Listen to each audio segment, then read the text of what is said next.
Hello mga mare! Another day, another tutorial. Pagbigyan natin to si Maring Elaine. Ang alam ko nga ay kabarangay ko tong mare na to. So for today's video, dalawang nails yung gagawin natin. Ito ang AS yung gagamitin natin. Kung nakikita nyo, number 55 siya dun sa may kanan sa may taas. Naka-jelly na nga to. So sa mga wala pang ganitong kulay, pwede kayo magmekos-mekos ng mga kulay nyo mga mare sa color black. Hindi nga ganun ka-pigmented to mga mare kasi nga more on clear lang siya. At ito nga yung first coat niya. Tapos i-cure natin siya. Ito naman yung gagawin natin sa kabilang nails. Pag wala nga kayong ganyang kulay, solid black yung gamitin nyo. Pero yung konti lang, yung as in ganyan na ganyan lang. Mas dark nga lang to dun sa isa. At hindi nga rin lang siya ganun ka-smooth. Pero pwede na siya mga mare. Yung iba nga ang ginagawa, hinahaluan ng top coat yung color black nila. Pero sa akin, mas okay na yung ganito. So makikita nyo dyan mga mare, pagkatapos nyan, parang ganun din yung kulay. Mas dark lang siya. Dalawa nga tong gagawin ko para makita nyo yung difference. At may susubukan nga tayo. Isang may top coat at isang matte coat. At ganito nga siya mga mare nung natapos. O diba, halos parehas lang din naman. At ito naman yung una, yung jelly na ginamit natin. Hindi pa siya ganun ka-dark, kaya papatungan pa ulit natin yan. Dagdagan nyo lang mga mare hanggang sa gusto nyo. At ito na nga siya pagka second coat natin. At ito naman yung solid black mga mare. Okay na siya, diba? Kaya hindi na natin papatungan yan. Pero ipapakita ko sa inyo kapag pinatungan yan, ganyan yung magiging itsura niya. Nagiging literal na black na nga siya. Hindi ko alam kung nakikita nyo, pero dadagdagan ko pa para mas makita nyo. Kakalahatiin natin. O diba, ayan mga mare, kulay black na siya. Kaya ang gagawin ko, ibuburahin ko nga yun dahil okay na nga ako dun sa first coating lang. Nalilito ba kayo mga mare? Sana nasusundan nyo, ano? Pero alam ko namang magigets nyo yan, kaya isi-set aside muna natin to. Dahil yung isa nga hindi pa tapos, ba't papatungan pa nga natin ulit ng isa yan? Ayan nga yung pinagkaiba nila mga mare, mas smooth nga tong isa. At dahil nakulangan ako mga mare, dinagdagan ko pa nga yan. At hindi pa nga sapat yan para sa akin, kaya dinagdagan ko, grabe. Kailan daw ba siya magiging sapat? Char! At pagkatapos nga niyan mga mare, ima-matte coat natin sila at ito muna yung gagamitin ko. Pares nga natin silang dalawa ima-matte coat pagkatapos natin sila i-cure. At habang nagko-cure nga yung matte natin, maglalagay muna ako ng black dito dahil ayan yung ipang nail art natin. At ito na nga mare yung solid black na ginawa natin. Ganito nga pala itsura niya pag na-matte na siya. Tapos ito naman yung isa. Ipapakita ko nga sa inyo kung anong pinagkaibahan yan. Sana makita nyo kasi nakakaasar na naman tong cellphone ko. Ayaw na naman mag-focus. At ito na nga mga mare. Ayan nga yung pinagkaiba nilang dalawa. Mas smooth nga yung naka-jelly natin. Mag-uumpisa na nga tayo mga mare mag-nail art. Hindi ko alam kung flower ba yun o butterfly, pero feeling ko butterfly yun. Dito nga tayo mag-uumpisa mga mare. Diyan tayo magsusukat. Puro guhit-guhit lang. Sa gitna. Tapos si degree-degree nyo. Hindi ko alam kung anong degree yan mga mare. 90,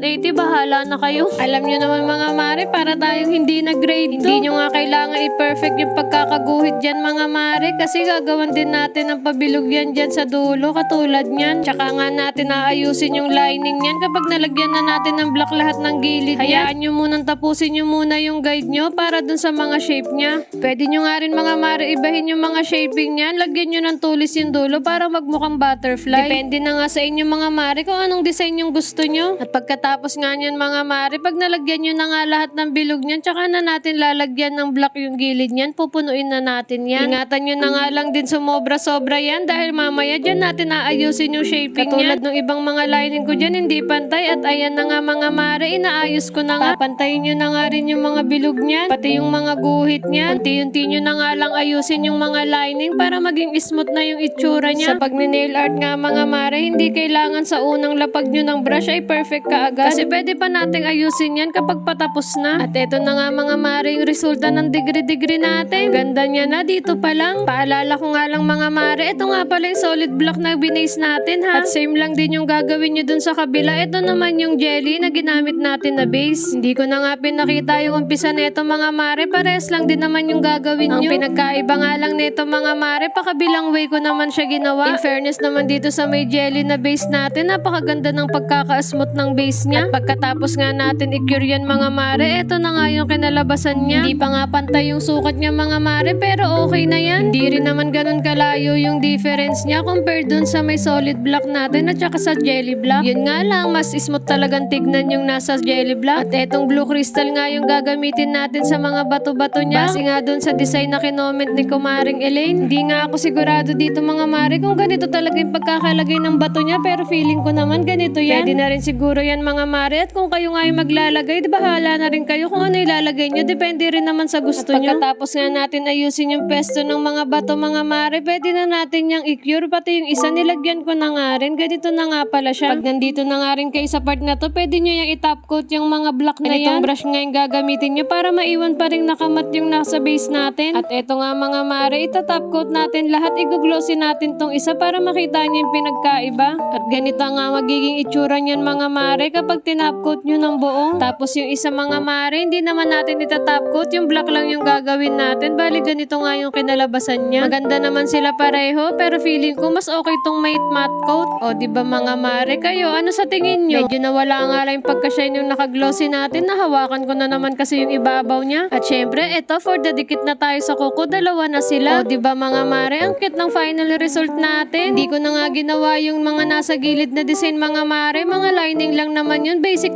na sa inyo yun. At eto nga yung green natin laging lumalabas sa nails natin mga mare. Kitang-kita nyo siya ngayon. Feeling ko nga maganda nga to kapag nasa natural nails na. Transparent yung ilalim niya, kitang-kita. Salamat sa panonood mga mare. At kaninong request naman kaya yung susubukan natin? Huwag niyong kalimutan mag-share ng video mga mare. See you sa next video!